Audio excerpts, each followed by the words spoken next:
Hey there, music lovers. Welcome to the channel. Thank you so much again for dropping by to check these videos out. In this one, I'm going to be doing my review of a concert I just saw back on the 20th of October. It's Carl Palmer's ELP Legacy. Caught him at the Beacon Theater in Hopewell, Virginia, which is just outside of Richmond. And I really, to be honest with you, was kind of shocked that he came back again so soon. I saw him last year at the same venue. It was around the same time, and there were only about 100 people there. It really was not a good showing. And as a matter of fact, the last time I was at this venue, which was about a week or so ago to see the Queen tribute, I did a review of that show, which I put up. I caught up with the promoter for the venue out in the lobby during the intermission. I was talking to him, and I asked him, I was like, I'm surprised to see Carl Palmer back so soon because he didn't pull in very many people last time around. Why'd you bring him back? And he said that they really wanted him and they put the money up. And so they were willing to take a loss to get the legend, the tank, Carl Palmer, back in the area. And so I thought that was really cool. As a matter of fact, the first time that I saw Carl live as a solo act was a couple of years ago. It was in November of 2016. He played up in Winchester, Virginia, which I thought was kind of curious. I never would have expected him to be playing there, especially at the venue. It's a real small place. And then I come to find out from talking to some people there that it was actually fans who ponied up the money to bring him there. So people are putting down money, taking a loss or not. They don't care. They want to bring him in. They're paying to bring the legend to perform. And I've seen Carl a few times over the past couple of years. I think it was last summer maybe, or the summer before. He was opening up for Yes. They had their Yestival. And Carl Palmer got like a half-hour slot, which I thought was way too short. It would have been nice to have had him play longer. But, Carl is 68 years old. He takes really good care of himself. He's in great shape. And he basically just wants to pay tribute to the band that he was once a part of that made his career, Emerson, Lake and Palmer. And also to his former bandmates, the late Keith Emerson and Greg Lake. And instead of doing the usual faithfully reproduce the ELP catalog, he could have easily, picked out somebody to play keyboards and get a bass player and a guy that sounds like Greg Lake. He could have easily gone down that road. He decided to do something completely different. He wanted to reinterpret ELP's music. And he wanted to basically take the keyboard aspect of ELP and transcribe it into a guitar sound. To appeal to the new generation, because he felt like today it's more guitar driven, and he wanted to appeal to that crowd and do something very, very different. And so he basically went out and to get one of the guys, Simon Fitzpatrick, who plays the bass, he went to one of the top schools over there in Britain and asked around, who are your best students? Wound up with Simon Fitzpatrick, who does a great job on the Chapman stick and the bass. And then he also got Paul Belatowicz, I think is how you call it. I'm just going to call him Paul. I don't know how you say his last name, but he's a really good classically trained guitar player. And he does a really good job like reinterpreting Keith Emerson's keyboard parts. And I remember when I saw Carl back in Winchester about 2 years ago, he mentioned during that show that John Wetton was really sick. And of course, he played with John Wetton in Asia. Wetton was the lead singer. And he said that John was really sick and he was, saying prayers for him and all that. And, everybody in the audience didn't know that John Wetton was that sick. And so what wound up happening was the following month, Greg Lake passes away in December of 2016. And that was a real shock. We didn't even know that Greg Lake was sick. And then the following month after that, December 2017, we find out that John Wetton passes away. So within a couple of months of that show back in Winchester, we lost Greg Lake and John Wetton. Two tremendous losses to progressive rock. And of course, poor Carl, you already lost Keith. And then, he loses two more former bandmates. And so he really sees it as his duty to kind of get out there and play. And that's what he's been doing. And I really got to give him credit for it. He puts on a really good show. You know, him and these other two guys, they go out there and they, you know, give a new spin to the ELP stuff. Mostly he plays the stuff from the 70s, really. He doesn't go into anything that they did outside of that. Sticks to the classics. And it really is a solid show. Okay, so let's run through the set list for the show. He kicks things off with, I think the song is from the Trilogy album. It's Abaddon's Bolero, which then segs into Carnival 9. And Carnival 9 is like the big epic from the Brain Salad Surgery album. It's like a half-hour long, although he just does one piece of it. He does the First Impression Part 2. And I remember when I was a kid hearing Carnival 9. I mean, the drumming is what really jumped out at me. I just became a fan of Carl's instantly. I was a fan of ELP more for what Carl brought and Greg Lake. Those were the two draws for me. I liked Keith, but I was really into what Greg Lake was doing and Carl Palmer, especially Carl. He was probably my favorite member of the band. Always loved his drumming. It really made me a fan instantly. And Carnival 9, I also was wondering, you know, what the hell is Carnival 9? What is that all about? And it's really a play on words. It's kind of a funny way of saying carnival. So it's Carnival. That's where that all comes from. After that, they do Knife Edge, which is from the first ELP album. Always did love that song. Knife Edge is one of my favorites. Then they go into Tank, and then Trilogy. And then, of course, you know, one thing about Carl is he usually gets up after every song. You know, he's there, you know, playing his brains out on these songs, just, you know, all over the place, all over the drum kit. And then when the song's over, instead of just having a microphone there at his drum seat, he gets up and he's huffing and puffing, and he walks up to the microphone, which is out there in front of the stage, and he gives a story, you know, and he relates to the audience. And he did it practically after every single song. You know, he was very much engaged with the audience, which was really, really great. He didn't, because I've been at some shows where, you know, they don't say nothing. People don't, they just get up there, they perform, and they're just like, peace out, and they're done. But Carl Palmer is out there actually talking to the audience, and of course, he'll even talk to you after the show. There's a lot of like meet and greet type stuff going on.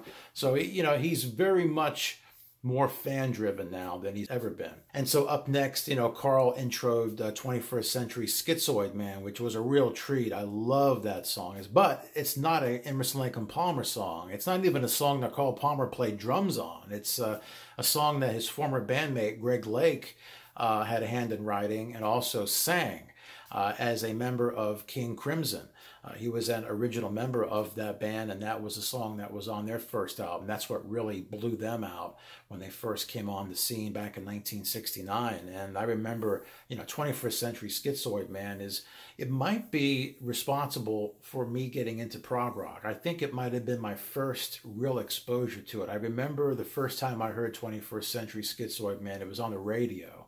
And it wasn't on like commercial radio. It was on some college radio station, and there was some, you know, show where college kids play whatever they want to play, and that came on, and it totally blew my mind. I mean, that song is just crazy. It's crazy. It broke all the rules. This was back in 1969. It's almost 50 years old. And so, you know, Emerson, Lake and Palmer, they even recorded a studio version of it back in the 90s. It wound up on a box set. The Return of the Manticore, I think it was. It was this red box set. And after that, we get into the bass solo, which is basically Simon Fitzpatrick's time on the stage alone. And he, you know, goes into From the Beginning and a couple of other tunes. I think he does some of Take a Pebble and Maple Leaf Rag. And, you know, him playing the Chapman stick is a real asset to this band, because the guitar player, Paul, he's great. But from the guitar, you get a lot of notes and you get a lot of chords. But from the Chapman stick, you get a lot of the melodies. You know, if you know, Simon was just playing the bass guitar, it wouldn't be enough. The Chapman stick fills in that void, brings in these melodies. You can get all kinds of sounds out of the Chapman stick. You know, probably one of the most famous stick players, especially in prog rock, is Tony Levin. You know, he's played in Crimson. And he also plays with Peter Gabriel. He's been playing on a lot of his albums, plays with him live. He plays an awesome stick. And if you're a fan of his, you know the kinds of sounds that you can pull out of that. All right, so after that, Carl comes out in front of the audience and he introduces the next song, which is from Emerson, Lake and Palmer's 1978 album, Love Beach. And this is an album that, you know, if you were to take a look at the album cover without knowing anything about it, you would think it was the Bee Gees. I mean, it's just an awful cover, and the album is, you know, much maligned. A lot of people say it's the worst album in their catalog, although there's other people that say, no, that's going to be your Black Moon or your Hot Seat, which was their final studio album. I mean, Hot Seat really, you know, that was a mess. So, you know, I'm kind of interested to hear what you ELP fans out there think is definitively the worst ELP album. Is it Love Beach or is it Hot Seat? Or maybe there's another one. But I'm sure that Love Beach has its fans. I never did care for that album. I just don't think it has any balls, and just not ELP at their finest or anywhere close. But Carl does a great version of Canario from that album. He's able to rescue it enough, and it was really enjoyable. And then after that, we go into a guitar solo by Paul Belatowicz. He does Claire de Lune, which is a Debussy standard. And it's really cool that, you know, Carl's allowing his bandmates to kind of dip into these classical pieces, kind of almost paying additional tribute to Keith Emerson, because Keith Emerson was definitely, you know, he was into classical music. He brought that element into ELP. And so, you know, Carl could have been very self-serving with this whole project, doing a lot of drum-oriented stuff, but you still get this classical sense that's in this trio, even though they've gone down a guitar route. There's still a very strong classical sense going on here. So I thought that's really, really cool of Carl to bring in here. All right, so they take a break, and then they come back for the second set, and they open up with Hoedown, which is this Aaron Copland standard. And I always did love ELP's Hoedown. The drums on that was what I connected with the most. I just could not get over Carl's just kinetic drums. He was just all over the place, so fast, and it really made an impression on me. This is one of the songs that really drew me into Emerson, Lake and Palmer. After that, they go into Lucky Man. And of course, this is an interesting piece here too, an interesting choice, because Lucky Man really is very much a vocalist song. It's a singer's song. There's no real drums in it. It's very, very light. I mean, there are drums, but it's just very, very minimal. There's hardly any keyboard until the very end of the song. And so it's really a vocal showcase. And so without there being a vocalist here, what winds up happening is you've got Simon on the Chapman stick, and he is adding the melody. He's adding in the vocal lines. And there's just something about hearing a song without the vocalist and hearing the melody of the vocal. It has more of a memorial type of feel to it. It kind of reminded me of like when, I don't know if you caught this, but when there was the Michael Jackson concert that they had, his actual funeral, and they had people getting up and singing and playing. John Mayer came out and he played Human Nature on guitar. And I thought that that was a real nice moment, because without the vocals there, it was almost like a moment of silence without there being one, if you understand what I'm saying. There was something about sitting in the audience, listening to them do Lucky Man. Of course, Carl's got this screen up. There's all these videos flashing and, you know, showing Greg and you know, hearing the song without Greg singing, but hearing the melody. There was just something about it that really just hits you. It's really hard to describe, but it was a very nice moment in the show, and you really feel his love for Greg Lake at this particular moment. This, to me, was the highlight, or I should say one of the top highlights of the entire show. And then we get to another highlight, which is Tarkus. Now, Tarkus, you know, kind of like Carnival 9 is, you know, one of these Emerson, Lake and Palmer epics, like 30 minutes practically, you know, and it's just, you know, he's got the video screen up with the Tarkus stuff going across it. And he does like 14 and a half minutes of it. This is a, you know, one of the great prog rock epics. And I was glad that I got a chance to see it. Because even when I saw Emerson, Lake and Palmer back in the 90s, they did a piece of it, but they didn't do the whole thing like this. Not that Carl does every single minute of it, but he does a really big chunk of it. And so that was really cool to see. And then after that, he goes into Fanfare for the Common Man, which is another Aaron Copland piece, you know, something that Keith Emerson used to really dig into. And then after that, Carl gets into a drum solo, which is just an epic drum solo. This probably, to me, is the other highlight.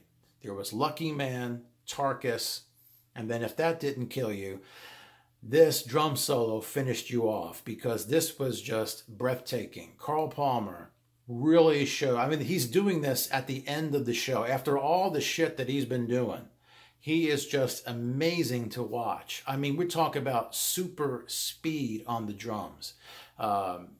Just incredible. And then he does some stuff with the sticks, and he does some stuff on this side of the drum kit, on that side of the drum kit, and he's just all over the place. And what can I say? I mean, Carl Palmer is one of the best. You know, some will say he is the best drummer out there.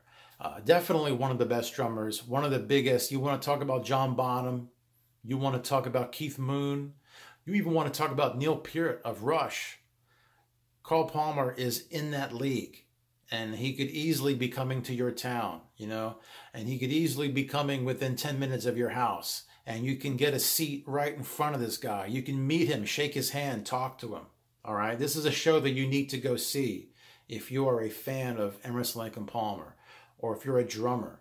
You know, this is your chance to really see a legend at work here. Just an amazing solo. And then they come back and they do Nut Rocker, which is of course, a Keith Emerson classic. That's another song that was done by, that's a Tchaikovsky. That was adapted from the Nutcracker, but it's a different take on it. It's called Nut Rocker. And so, great way to end the show. I mean, as I said, this show was a real treat, and I've seen it a few times over the past couple of years, more times than I thought I would. I remember there was a point when I thought, well, I'm probably not going to see Carl again, because he may have saturated the market here, especially after the last time I saw him where there was only 100 people. But as I mentioned, people will take a loss to bring him here. And so I can't recommend this show enough if you are a fan of Carl Palmer, if you're a fan of Emerson, Lake and Palmer. This is a show that you definitely want to see. And, you know, as I had mentioned before, in my last video that I did a concert review for, I saw the Queen tribute band, the Ultimate Queen Celebration, and I talk about how tribute bands are the future. This is a unique tribute band. You've got Carl Palmer, who was in Emerson, Lake and Palmer, paying tribute to his former band. This is a unique kind of a tribute experience. Just another variation on it that, you know, we're starting to see. And so, yeah, go check them out. Let me know what you think. Have you seen the show? I mean, you know, if you have, comment below. Let me know what you think of the show. What do you think of Emerson, Lake and Palmer? You know, what do you think of those guys? What's your favorite ELP album? What do you think of Love Beach? Let me know it all. Put it down below. Be sure to give this video a thumbs up if you enjoyed it. I've got more videos coming your way, all right? So stick around for that. And thanks again for watching. And click subscribe too, and I will see you soon.